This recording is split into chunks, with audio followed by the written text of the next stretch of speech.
O Dia da Consciência Negra é celebrado em 20 de novembro. A data foi escolhida por coincidir o dia da morte de Zumbi, o último líder do Quilombo dos Palmares, em 1695.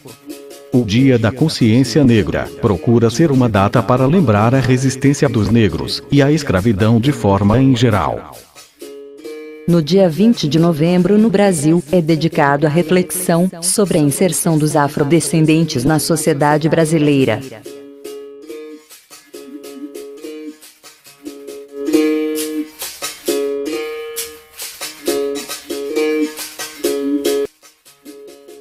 Hoje no Câmera Livre vamos falar da consciência negra com os convidados Suzy Silva, Roque Ferreira e Ademir Elias. Primeiro eu vou agradecer a presença de todos. A minha primeira pergunta vai para a Suzy. Suzy, o que é o Conselho Municipal da Consciência Negra da cidade de Bauru?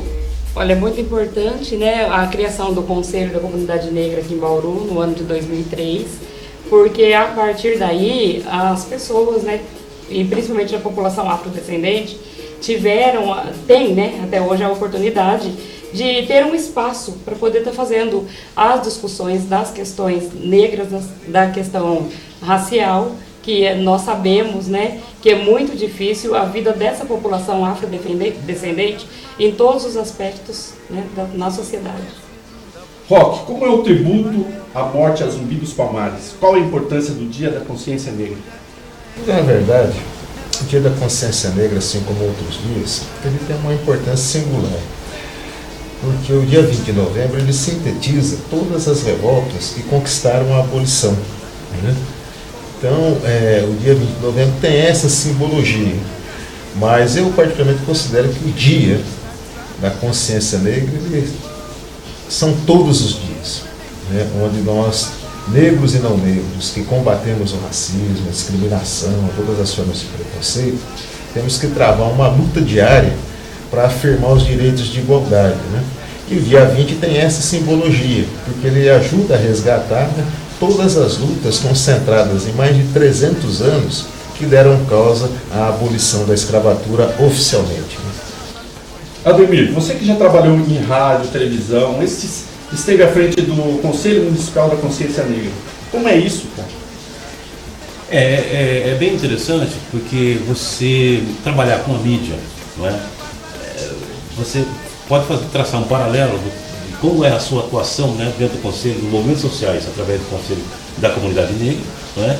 E também trabalhando na mídia, você tem uma noção exata de o como é difícil, né, para a população afrodescendente ter acesso aos meios de comunicação, né, à mídia digital, aos meios de produção até, né? Então é muito importante. E esse dia 20 de novembro é muito importante para que nós façamos essa reflexão, para que o legado de Zumbi dos Palmares, né, não seja em vão, não ter deixado esse legado em vão.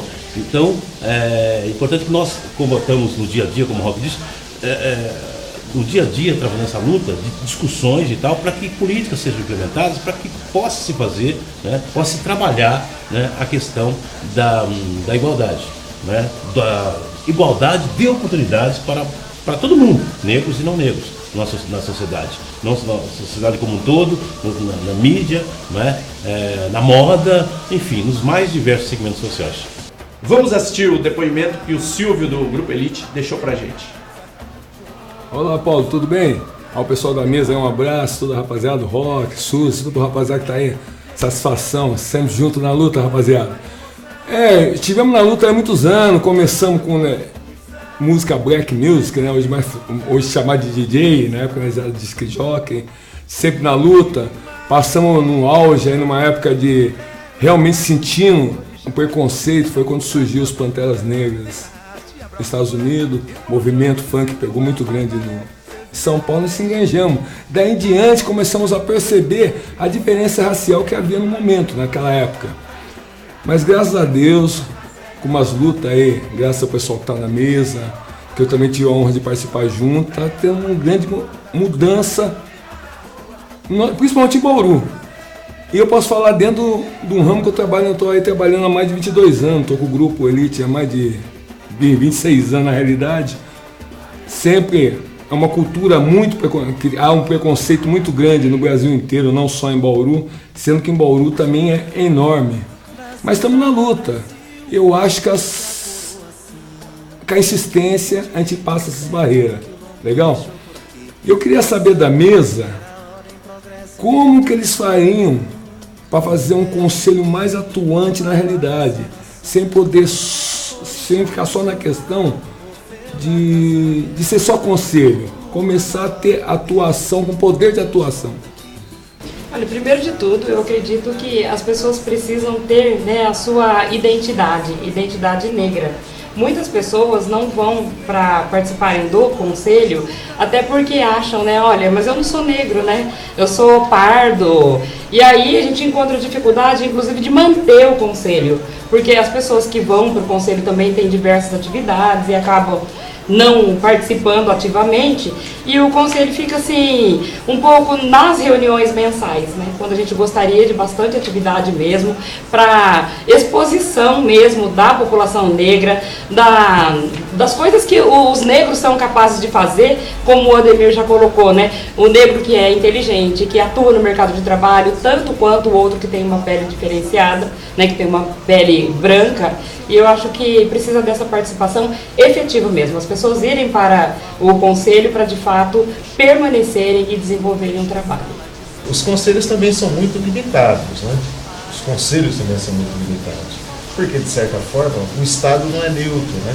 A partir do momento que você tem nessa composição do conselho representantes oficiais do Estado, como o Estado não é neutro, ele representa interesses, né, de setores e de classe, então você tem problemas na administração do Conselho. Mas aqui em Bauru, eu acho que o Conselho cumpre uma tarefa importante, com as dificuldades naturais que um Conselho desse tipo tende a cumprir. Né?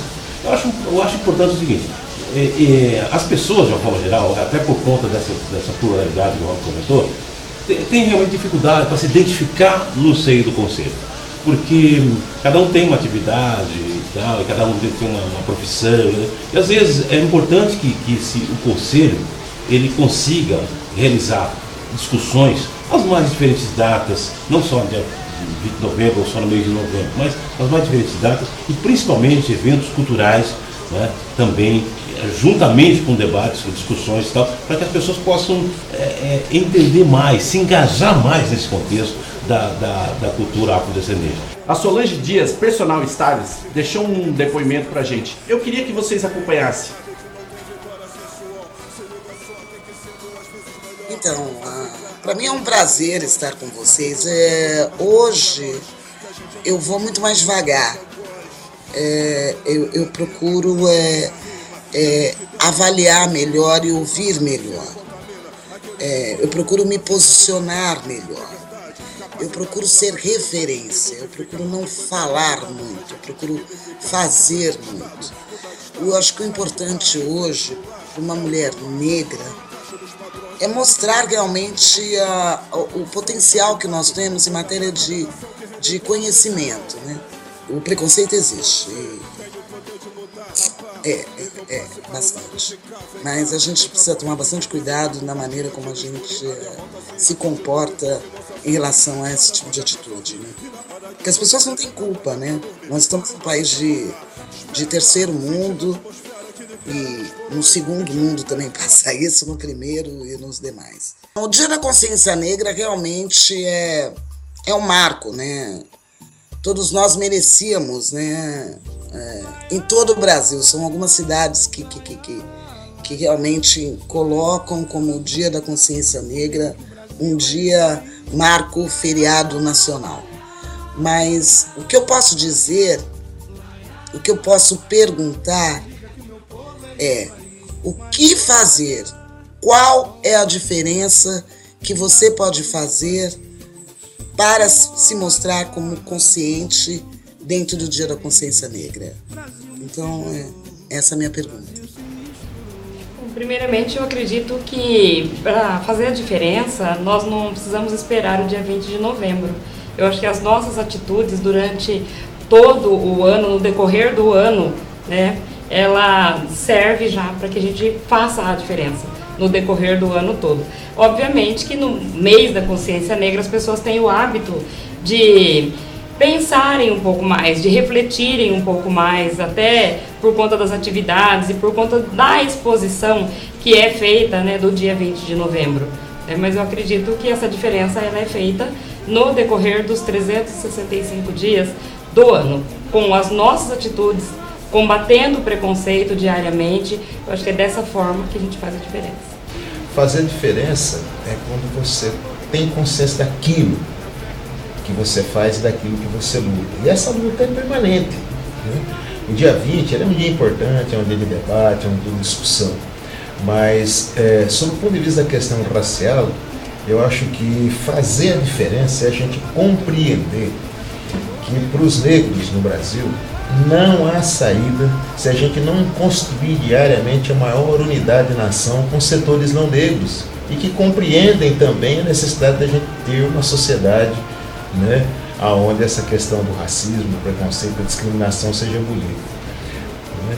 Então eu acho que fazer a diferença é fazer essa luta diária e permanente, né, para que os de baixo, que produzem a riqueza, possam ter acesso a essa riqueza, ter acesso à riqueza sob o ponto de vista material, sob o ponto de vista cultural, sob o ponto de vista do conhecimento, sob o ponto de vista de acesso àquilo que a gente produziu.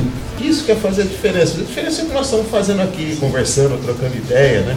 Respeitando as opiniões diferentes. Eu acho que é isso. É um trabalho de formiguinha, né? Ademir, o que você acha?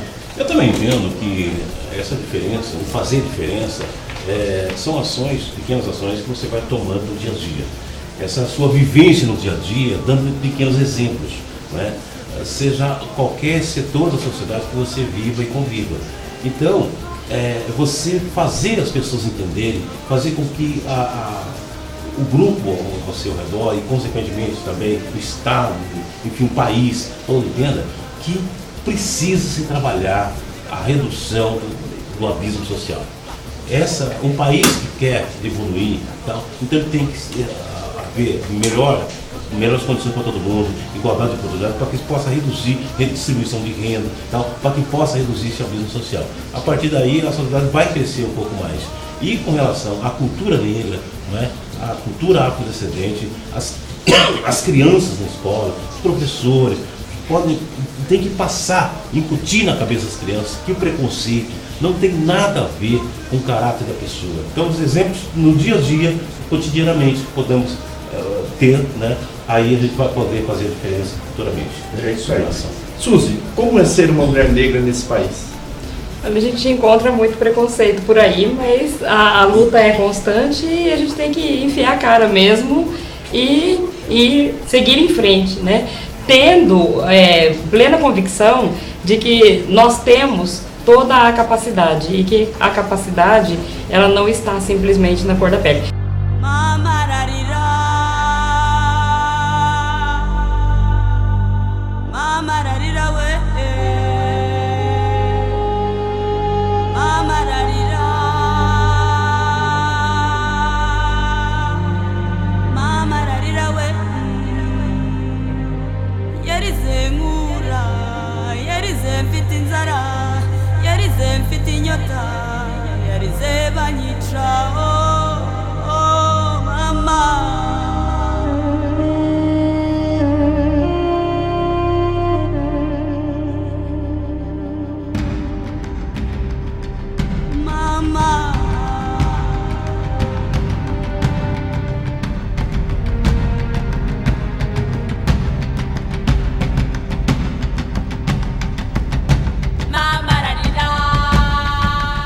O DJ Branca de São Paulo deixou um depoimento pra gente. Eu queria que vocês acompanhassem. Então, a conscientização do negro continua difícil, né? Continua o racismo velado, mas, sei lá, o que você tem que fazer é trabalhar, lutar, como eu lutei, como qualquer um luta, e ir pra cima. Vivo do som, é um pouco difícil, mas estou aí. O que você não pode fazer é desanimar. E o que vocês acham, Paulo Moraes, Suzy, Roque, Ademir, dessa história de cotas? Eu não curto. Aliás, eu não curto muito nem esse feriado do dia 20 de novembro, né? Eu acho meio tipo, foi um feriado cala a boca, poderia ter uma data mais significativa para a raça negra para colocar em outra época. E esse negócio de cota, uma idiotice, só serve para gerar conversa fiada e mais preconceito por quem é preconceituoso. Queria saber o que vocês acham. Um abraço a todos aí, um abraço Paulo Moraes, um abraço Suzy, um abraço Roque, Ademir, tudo de bom aí.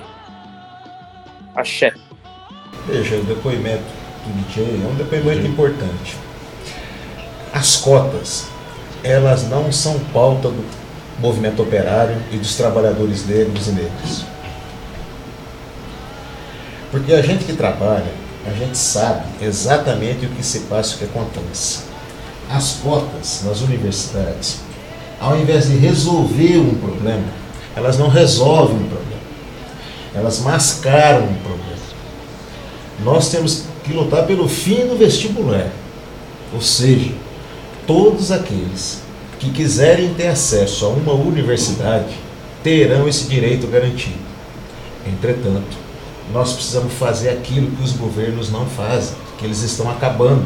Por exemplo, que é o ensino na base. Sim. Quando você destrói a educação infantil, o ensino fundamental e o ensino médio, como nós estamos vendo aqui no estado de São Paulo, o que é que sobra?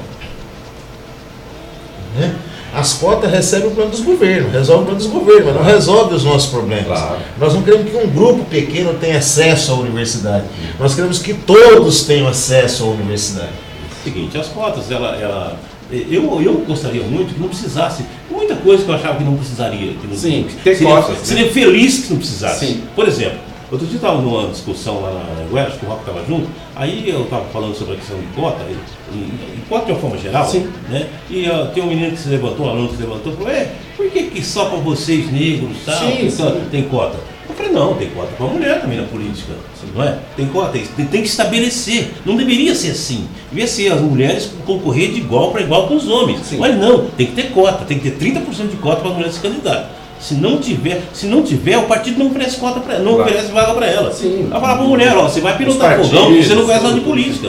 Você tem que criar as condições para que as mulheres possam militar politicamente. Exatamente. Que é outra farsa essa questão de cota. Sim, mas por quê? Infelizmente precisa. Porque como as mulheres não têm condição de militar, de se formar politicamente, por conta do patriarcado, do machismo, chega no período eleitoral, os partidos saem caçando qualquer tipo de mulher para pegar na lista e botar lá, que também é um profundo desrespeito. Quer dizer, fazer a diferença é escapar desse emaranhado de coisas que são colocadas. A gente tem que ter coragem de fazer esse debate. Por exemplo, não precisa ter uma lei específica para dizer que o cara não pode bater na mulher, que o marido não pode bater, o companheiro não pode bater na companheira. Eu gostaria que não precisasse ter lei assim. Eu gostaria que não precisasse ter lei para dizer que o cara não pode discriminar o homossexual. Tal. Eu gostaria muito, mas só funciona assim com lei, não é?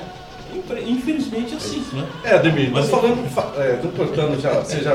em mulheres, né? Então vamos ver o que a Suzy pode falar sobre isso, porque a Suzy é uma militante, né? Quando começou o debate das cotas, eu pensava também, né, assim como o Roque, olha, mas isso eu acho que vem mais para discriminar, acho que prejudica ainda mais, eu acho que não melhora, não tem avanços nenhum. E aprofundando um pouco mais nas discussões, aí eu passei a ter uma outra ideia, né? Enquanto a gente não consegue combater de fato, né, todas as desigualdades, eu acho que aqueles que conseguem se utilizar das cotas, né, então para esses as cotas são bem-vindas. Eu acho que é um benefício que não vai ser para todos, mas enquanto nós não conseguirmos essas políticas para todos, que pelo menos, né, uma parte da nossa população ela se beneficie com as cotas, tanto nos serviços públicos como nas universidades, né? Eu tenho visto muitos ex-alunos entrando na universidade hoje através do sistema de cotas, então eu acho que é um benefício. O negro, ele precisa de fazer um esforço muito grande para poder mostrar que ele tem valor, que ele tem competência para usar, né, para estar num determinado tipo de trabalho. E a gente se esforça muito e tem esse preconceito, sim.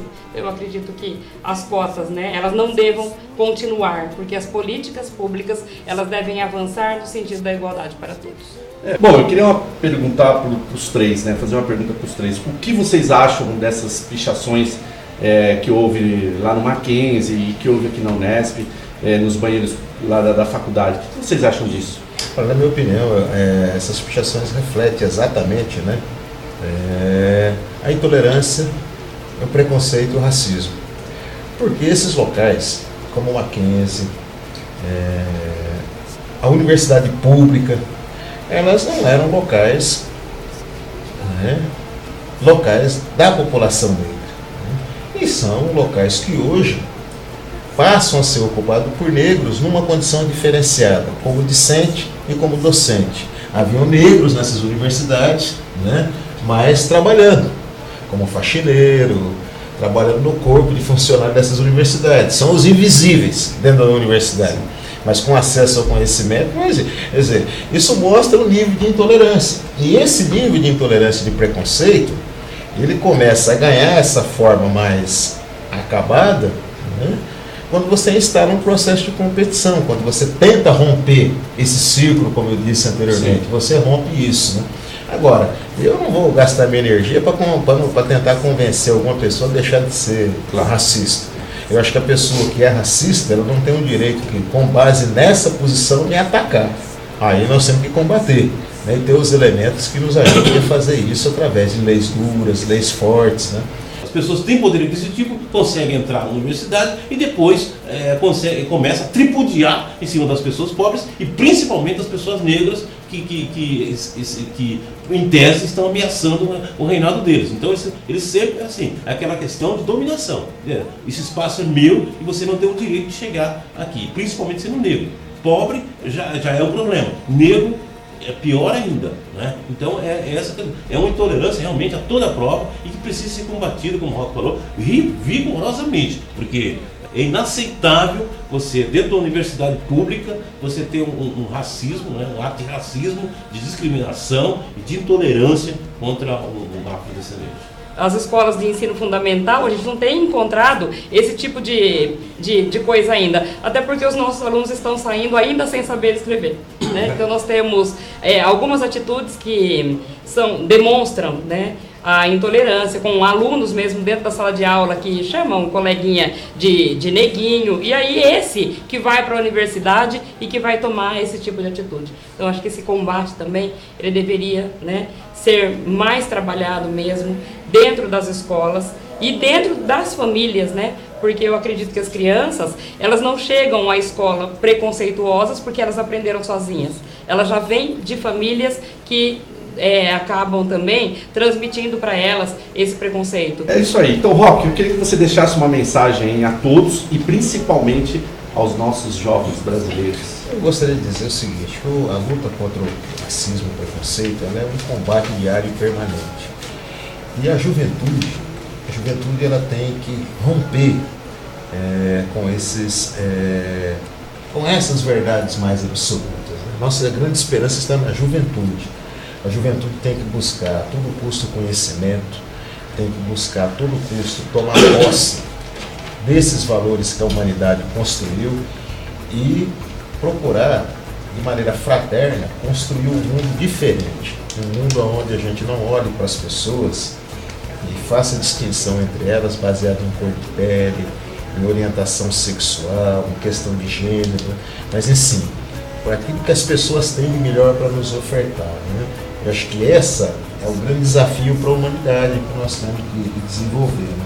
E para a juventude trabalhadora, a juventude pobre, a juventude negra, participar da vida política, né? Participar da política não é só participar de partidos políticos, né? Participar politicamente da sua vida cotidiana. Nesse mês de novembro, particularmente no dia 20 de novembro, é um dia, um momento que nós fazemos uma reflexão. São 320 anos da morte de Zumbi dos Palmares. É uma data para que todos os brasileiros, né, colaborem para eliminar, né, da nossa sociedade qualquer resquício de preconceitos, de discriminações, né, exclusões, escravidões, né, e qualquer coisa que tente, né, contra a integridade física, moral, assim, dos nossos afrodescendentes. Acho que o legado de Zumbi dos Palmares, porque Zumbi dos Palmares, ele pensava numa terra livre, ele não só pensava só dentro do quilombo dos Palmares, mas ele não pensava um povo ali, livre, só ali dentro, ele pensava na sociedade como um todo. Então é esse o momento de reflexão, de se trabalhar esse ideário de Zumbi dos Palmares, para que não seja esquecido e que a sociedade cada vez mais trabalhe para que nós possamos alcançar, né, coisas importantes, principalmente assim, igualdade de oportunidades para pessoas negros e não negros, uma sociedade mais justa para todos. Salve, salve, Zumbi dos Palmares. Suzy, antes de você deixar sua mensagem, eu queria que você falasse daquele hino, né? Que eu acho que isso é muito importante, aquele hino, né? Bem lembrado. Aquela letra maravilhosa, eu achei fantástico.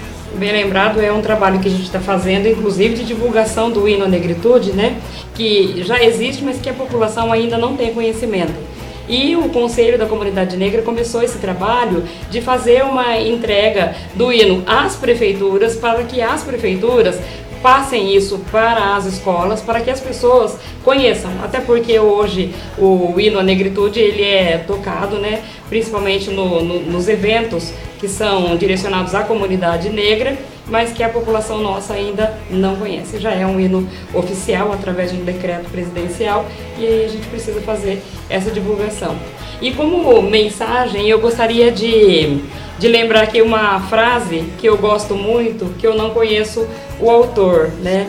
Nós não somos melhores e nem piores que ninguém, somos pessoas diferentes. Eu acho que as pessoas têm que aprender a conviver com essas diferenças e respeitar a todas para que a gente possa, de fato, construir aí um mundo melhor, livre de racismo, de qualquer tipo de preconceito e que as pessoas tenham oportunidades iguais. Muito obrigado pela atenção de vocês, obrigado pela disponibilidade de vocês. Eu sei que cada um tem trabalho, tudo para vir até aqui.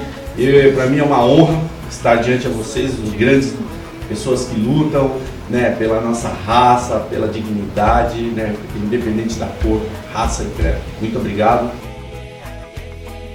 Valeu. Sem palavras. Para frente marchemos impávidos, que a vitória nos há de sorrir. Cidadãs, cidadãos, somos todos irmãos, conquistando o melhor por vir. Ergue a tocha no alto